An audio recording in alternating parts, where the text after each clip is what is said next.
Hello and welcome to another Writerly Witterings. Cup of tea, cheers.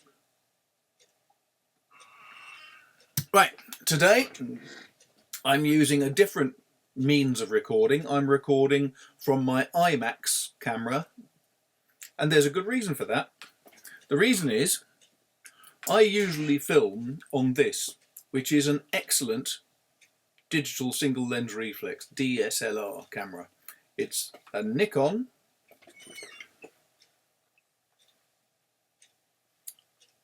7100. There you go. Isn't that lovely? And it's a brilliant camera.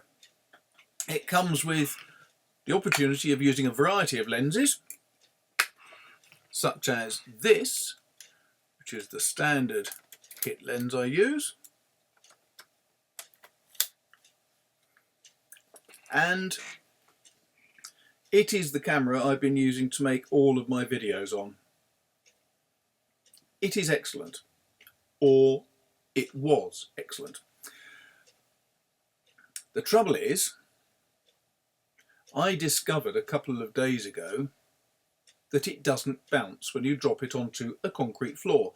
I was getting ready to make a video. I put it on my desk here and went off to get the battery to put it into the camera, and I heard a bang, and when I turned around, the camera body was on the floor here and the lens had rolled away onto the floor underneath the sofa over there where the dogs are now. This was not good news for me. It's not a brand new camera. I've had it for quite a few years now, but it's still a very expensive camera to replace. Luckily I'm insured.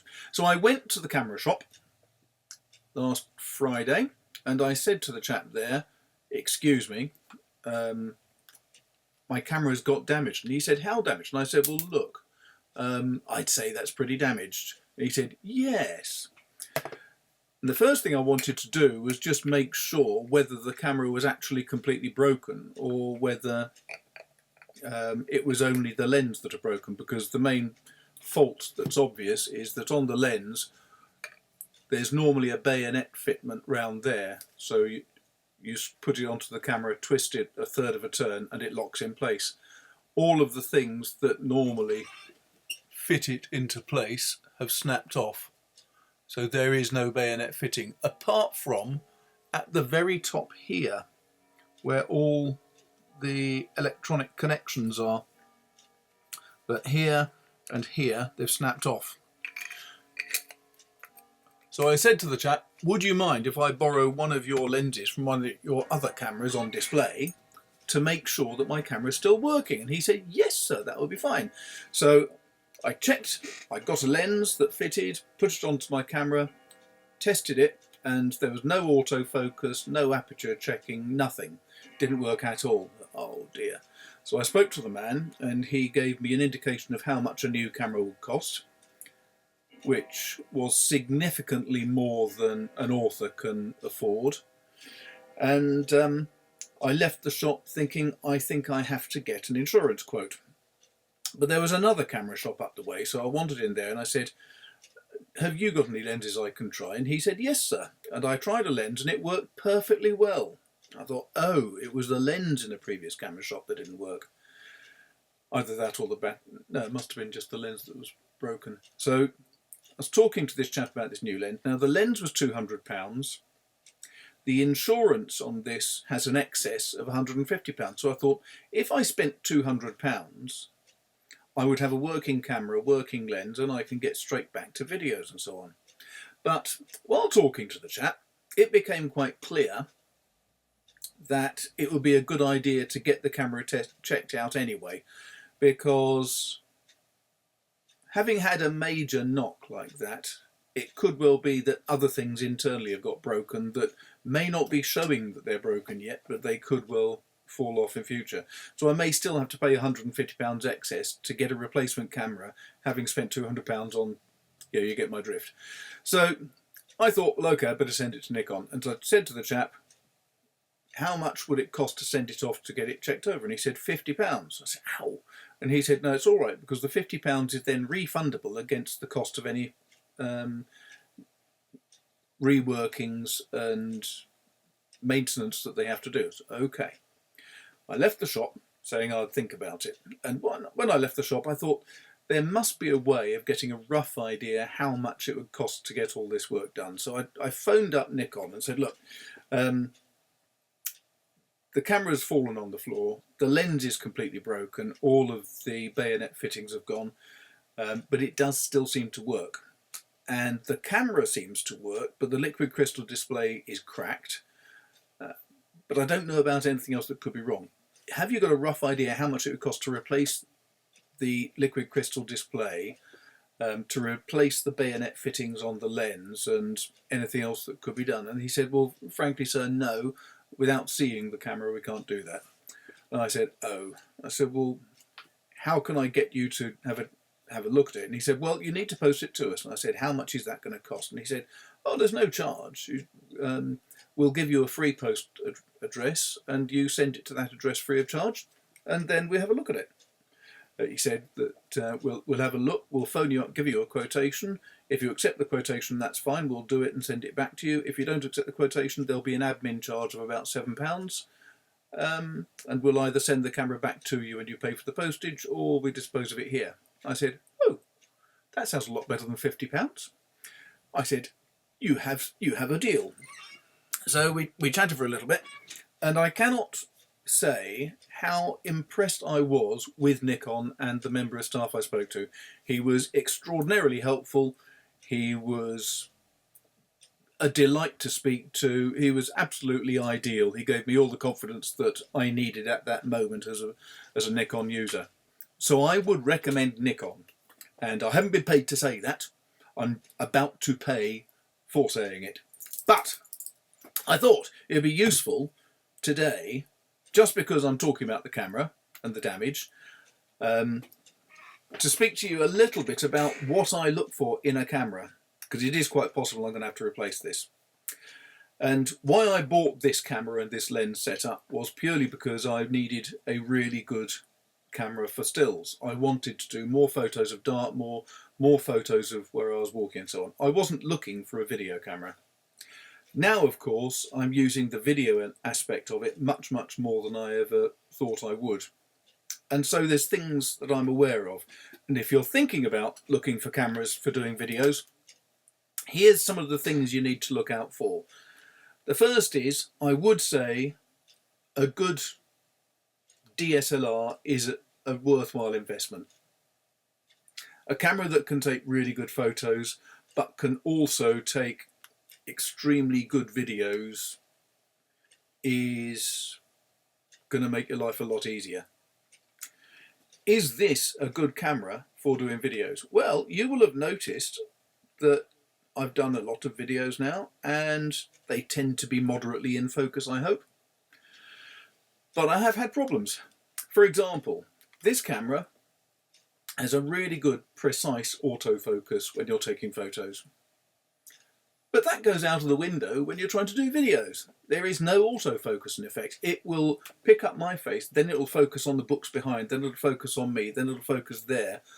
There's no way. It keeps hunting, as they call it, trying to find the best thing to focus on, which is rubbish. So what I have to do is turn the focus from autofocus. There's a little switch here that says autofocus or manual. And I have to always turn that to manual, which is pathetic, using a camera that's worth £1,000 or so, having to go straight to manual. But I have to. And the way that I check things out is I have a tripod set up there, or wherever I'm standing, and when you see my videos sitting here, usually what I do is I have a bit of string tied to the tripod. This is really advanced technology, folks. And this lamp is always here. And the reason why is I focus on that bit of wood there. And then I pull a bit of string across and I measure off how far it is to there, and then bring it across to here and think, yes, that's the same focus distance. So you'll tend to find with my videos that it's focusing about there on my mouth or my nose, because that's where the string comes to. There, you didn't know that, did you? So autofocus is a really important aspect to any camera. And if I have to replace this, autofocus will be very high on the list. The second thing that's important is when I'm looking at this camera and recording, it has this brilliant screen here. And anybody who's operating the camera as a video can see what's going on by looking at that screen. Which is useless for me because I'm looking at the lens here. I can't see that screen. Modern cameras, almost all the Canon range I think, and the newer Nikons have all got a swing out screen so you can see it and see what you're doing when you're talking to camera. But with this, my daughter used to use a camera in with a similar difficulty, and she used to have a mirror set up here so that she could see in the mirror what was on the lens or what was on the screen. I can't really do that generally because my camera is going to be up here, and trying to hang a mirror somehow behind there ain't going to work. So what I have to do is measure off and just hope that I'm getting the right focus for the picture. But it does sometimes just not work. So that's a pain. The other thing I would say is that I don't rely on the microphones on the camera. They're not good enough. So I will always have a microphone of some sort. This I find really useful because it just loads straight onto the hot shoe, and you can have it pointing wherever you want. It is a stereo microphone, which makes life a lot easier, and it seems to be good enough quality. Hopefully it is, because it's been the main microphone I've been using for quite some time now. So there you have it. Here's a poor, very damaged and battered and bruised camera. If it comes back, that's fine. I can continue working the way I have been. But if it has to go to the great camera shop in the sky and I have to get a newer one, I won't be upset, because anything I get will have slightly better usability with the back screen, with the autofocus and so on. But if you're thinking about doing YouTubes, do check autofocus, make sure the screen can come out, listen to the microphone quality, and be prepared to have to invest in a microphone yourself. And then the other thing I would strongly recommend is don't drop the damn thing onto a concrete floor. And having given that inspirational piece of wisdom, I'll have to go away now. I've got to make 3 more video recordings, and then I'll have 3 weeks worth of videos that I can store and forward on YouTube, while this thing goes back to Nikon and hopefully gets to bear good news one way or another. Wish me luck, folks. Right, hope that was interesting. We're talking about YouTube, so I'll say this. On a Sunday, I am now giving little YouTube talks about inspirational writers. You may not agree with me, that's fine, but if you haven't seen any of them, it's because you haven't hit the button down there that says subscribe. If you hit the subscribe button, it means that you'll get warning about new videos when they come out. And I'm likely to be doing occasionally 3 videos a week. Not all the time, but occasionally. So if you're interested in keeping abreast of what I'm talking about, please hit that subscribe button. From my perspective, YouTube is quite driven by their own algorithms, and more people will get to see this video if more people hit the like button. So I would ask, please, if you like this video, if you got this far, hit the like button, because then it means that more people will get access to this, and that means more people will view me and my channel. And that really is about it, apart from saying, if you'd like to make any comments on this or other videos, put your comments down the bottom. I do always reply. It may sometimes take a little bit of time, it depends on work, but I will always reply. And it's good to know what you're interested in and to hear comments from you about what you think should be improved or what are issues. And apart from that, that's about it really. I'm now going to go back to my tepid cup of tea and dream of other videos. Thanks very much for watching. Do take care, and I'll speak to you soon. Thanks very much. Cheers.